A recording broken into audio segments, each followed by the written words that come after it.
Biscuit পিঠা বানাবো। এই পিঠাটি আগে কখনো বানাইনি, আজকে প্রথম ট্রাই করব। চলুন দেখি কেমন হয়। বিস্কিট পিঠা বানানোর জন্য প্রথমে একটা পাত্রে 1 কাপ ময়দা, 1/4 কাপ পাউডার সুগার, 1/4 কাপ গুঁড়ো দুধ নিয়ে নিলাম। এরপর শুকনো উপকরণগুলো ভালোভাবে মিক্স করে নিব। শুকনো উপকরণগুলো ভালোভাবে মিক্স করা হয়ে গেলে একটা ডিম ভেঙে দিয়ে দিব।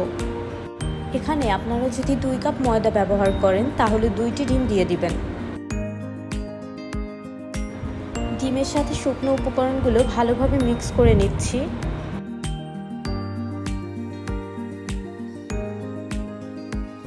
এরপরে অল্প অল্প পানি ব্যবহার করে একটা স্মুথ ডো বানিয়ে নিতে হবে। এখানে আমার পানির পরিমাণটা বেশি হয়ে গিয়েছিল, তাই আরও একটু ময়দা অ্যাড করতে হয়েছিল।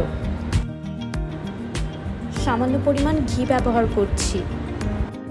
উপকরণগুলো মাখাতে সমস্যা হলে বা বেশি আঠা আঠা হয়ে আসলে আপনারা হাতে সামান্য পরিমাণ ঘি মেখে নেবেন, আর কিছু পরিমাণ ময়দা অ্যাড করে নিতে পারেন।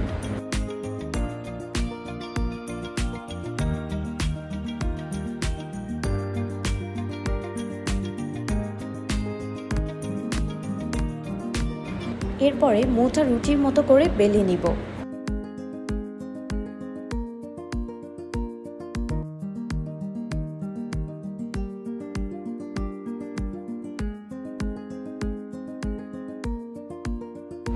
আপনাদের হাতের কাছে কুকি কাটার থাকলে কুকি কাটার দিয়ে কেটে নিতে পারেন,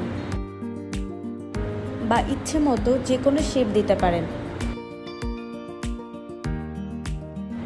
যেহেতু আমার হাতের কাছে কুকি কাটার ছিল, তাই আমি সবগুলো পিঠা কুকি কাটার দিয়ে কেটে নিয়েছি।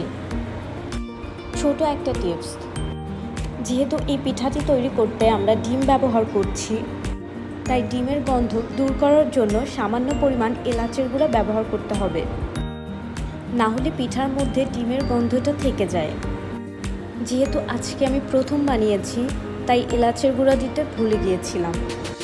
আপনারা যখন শুকনো উপকরণগুলো মিক্স করবেন তখন এলাচের গুঁড়াটা ব্যবহার করতে হবে।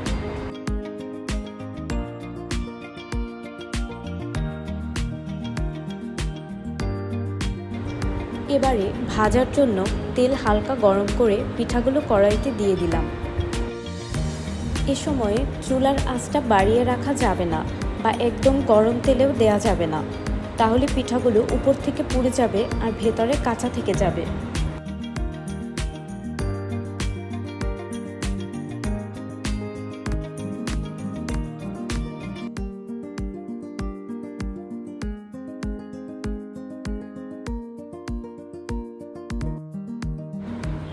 পিঠাগুলো এক পাশ বাদামি কালার হয়ে আসলে অন্য পাশ উল্টে দিতে হবে।